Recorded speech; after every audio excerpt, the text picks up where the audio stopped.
చిగురు తిని మీకు శుభమని మేలు కొలిపెను గండు కోయిలా. మంచి కబురు విని లాలి పదములు ఆలపించెను కొత్త ఊయలా. ఇంతలో కల పండగ, ఇంటిలో తొలి పండుగ.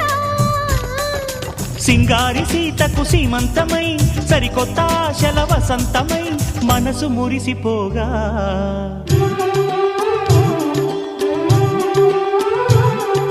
మావి చిగురు తిని మీకు శుభమని మేలు కొలిపెను గండు కోయిలా. మంచి కబురు విని లాలి పదములు ఆలపించెను కొత్త ఊయలా.